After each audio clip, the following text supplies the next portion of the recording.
já tá gravando, mas deixa eu passar. Aí você fala aquilo, episódio, não sei o quê, hoje é o primeiro episódio, não sei o quê, cuscuzeira. Espera um pouquinho e recomeça. Fala pessoal, meu nome é Ediel Siqueira e estamos começando hoje o primeiro episódio do Cuscuzeira, um material destinado ao YouTube do Cuscuzcast.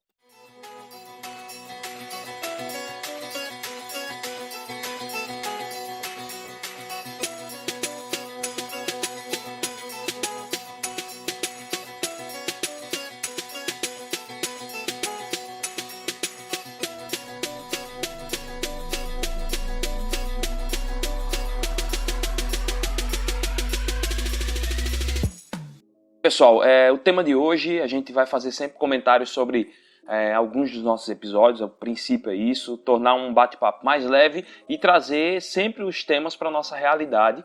E lembrando que teologia a gente pode ser aplicada em tudo, tá certo? E, assim, não sei nem se eu falo pra galera isso, velho. Tipo, eu não queria nem fazer esse episódio, sinceramente. Porque não era para ser necessário fazer um episódio desse. Entendeu? Essa é a verdade.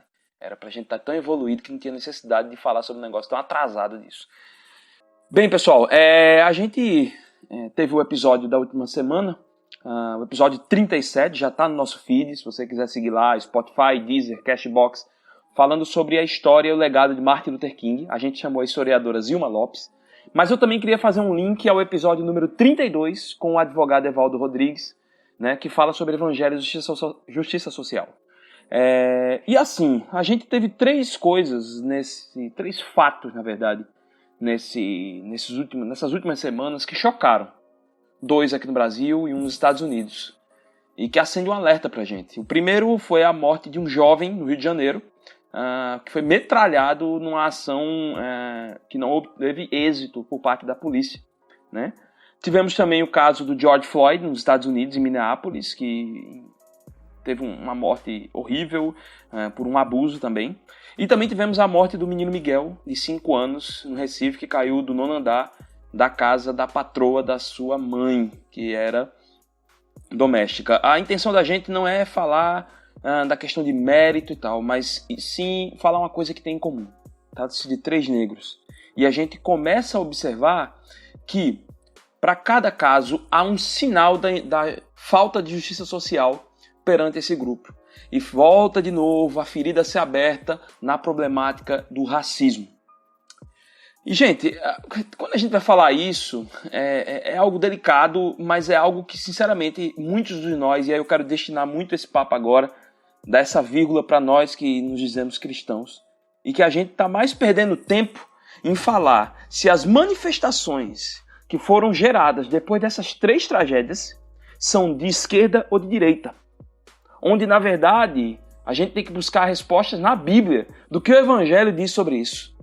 A gente tem que salientar que o racismo, o crime do racismo e o combate a ele não depende de nenhuma pauta ideológica, se é de esquerda ou de direita. Nem quem é de esquerda, nem quem é de direita pode abraçar essa pauta dizendo que é só dele. É uma pauta apartidária e sem ideologia. E quando a gente fala da questão do Evangelho, do que a Bíblia diz, a gente vê claramente que realmente não tem pauta isso. É interessante que quando a gente para ver a vida de Martin Luther King, a gente vê que Martin Luther King não se encaixava em nenhuma dessas 2 formas.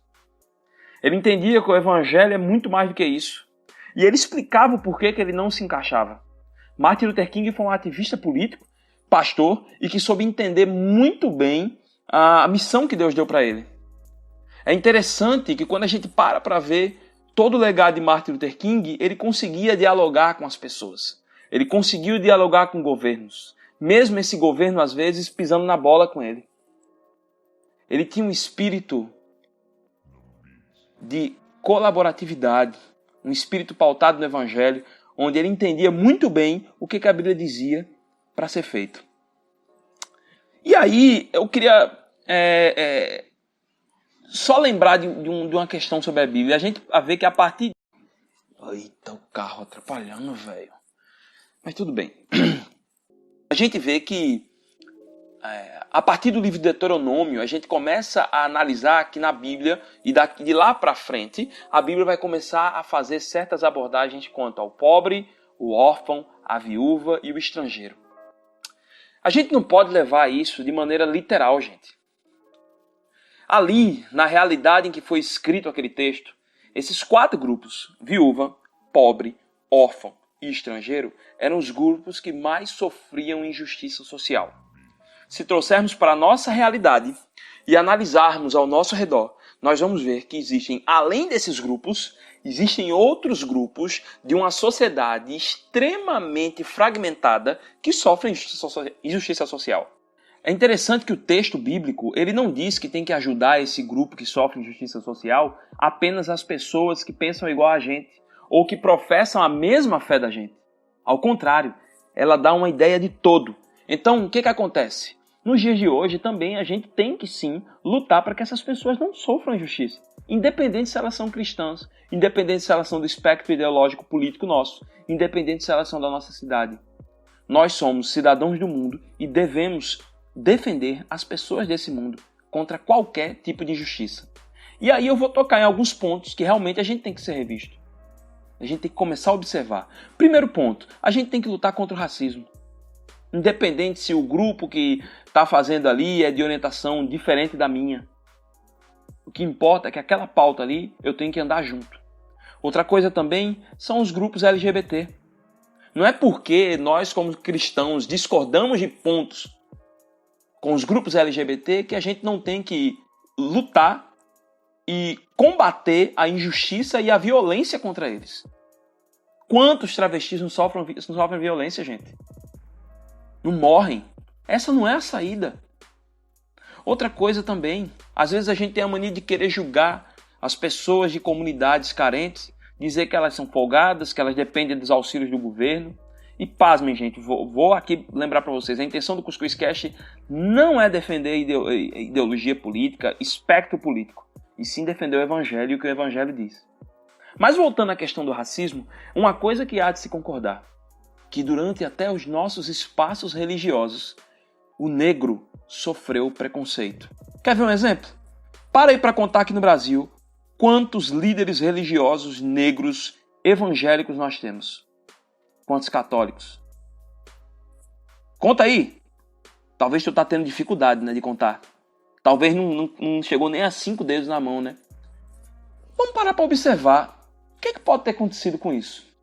O que pode ter levado a isso? Por que houve a necessidade nos Estados Unidos de ter igreja negra? Existem reportagens dizendo que a religião onde tem mais negros no Brasil não são as religiões afro. São as religiões evangélicas, cristãs evangélicas. E por que o negro não tem um certo destaque? Eu também não sou defensor, e aí eu não vou falar nem eu. Nós do Cuscuz Cast não somos também defensores em dizer que tem que ter cota para negro para ser pastor ou para ser líder evangélico. Mas que existe, sim, um preconceito velado contra esses nossos amigos e irmãos. Então eu quero que vocês analisem isso. Partam para ver em Deuteronômio, a partir de Deuteronômio, vocês vão ver também lá no Novo Testamento textos que falam a respeito do combate e do auxílio da igreja por parte de grupos que sofrem injustiça social, melhor dizendo. Devemos entender como discípulos de Jesus que a justiça social e a sua luta é uma prática que tem que estar no nosso DNA. Se uma vez nós somos tocados pelo Espírito Santo de Deus, é extremamente importante que, como sinal desse chamado de Deus para nossas vidas, também tenha a luta por justiça social de maneira equilibrada, sem marras ideológicas e pautado pelo amor ao próximo, como a nós mesmos. Se liguem nisso aí. E queremos prestar nossa solidariedade a todos vocês que já sofreram algum tipo de preconceito ou sofrem de perseguição.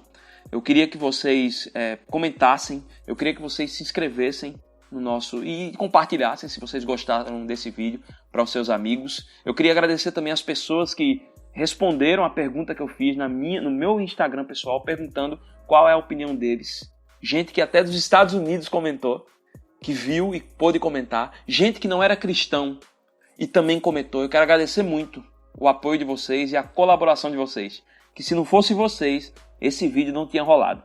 Fiquem com Deus e espero que nos próximos vídeos a gente fale de coisas melhores. Até logo.